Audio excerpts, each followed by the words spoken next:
Hi hello, நான் உங்கள் ராஜிமா பேசுகிறேன். என்னோட ஹக்ஸும் கிஸ்ஸஸும் லவ்வும் ஆல்வேஸ் உங்களுக்கு இருக்கும்.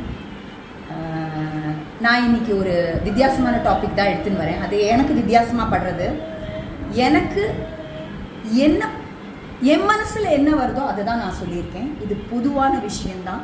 இதை யாருக்கும் நோக அடிக்கிறதுக்கு எனக்கு உரிமையும் கிடையாது. நான் அப்படி சொல்லவும் மாட்டேன். ஏதான நீங்கள் கமெண்ட்ஸ் பாஸ் பண்ணணுமோ, கமெண்ட்ஸ் போடணுமோ, அதுக்கு நான் கரெக்டாக பதில் சொல்லுவேன். எல்லாத்துக்கும் நான் பதில் வச்சுருக்கேன்.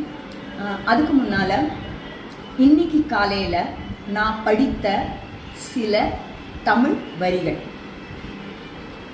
மனைவியை சந்தேகித்தவன் ராமன், விற்றவன் அரிச்சந்திரன், காட்டில் விட்டவன் நளன், வைத்து சூதாடியவன் தர்மன். நம் புராண ஹீரோக்கள். ஸோ இந்த வரிகளை நான் சொல்கிறேன். ஆனால் இந்த வரிகளை ரெக்கார்ட் பண்ணுறது என்னோட கேமராமேன் பிரகாஷ், என்னோட அன்பிற்கும் மதிப்பிற்கும் உரிய ஒரு கை பிரகாஷ். அதையும் நான் சொல்ல விரும்புகிறேன். ஸோ இப்போது பொதுவான அரேஞ்ச்டு மேரேஜை பற்றி நான் சொல்லணும்னு ஆசைப்படுறேன்.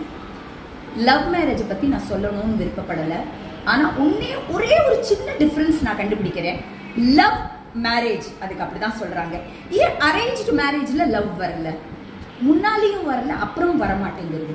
ஏன் அது கம்மியாகிடுது? அது எனக்கு ரொம்ப கஷ்டமாக இருக்குது. அட்லீஸ்ட் லவ் மேரேஜில் லவ் அப்படிங்கிற வார்த்தை இருக்குது, அது கொஞ்ச நாள் இருக்குது அப்படிங்கிறது நான் நினைக்கிறேன். ஆனால் அதுக்கப்புறம் அது சக்ஸஸாக ஃபெயிலியரா அப்படிங்கிறதுல நான் போக விருப்பப்படலை.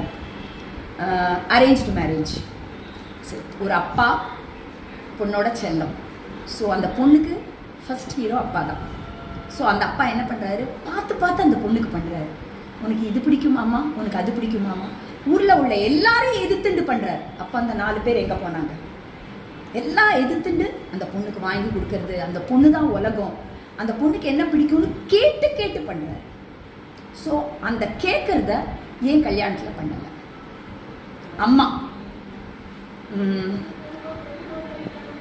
அம்மாவோட யூஷுவல் பேச்சு என்னன்னா, என் பொண்ணை நான் புத்தி வளர்த்தேன், என் பொண்ணுக்கு உலகமே தெரியாது.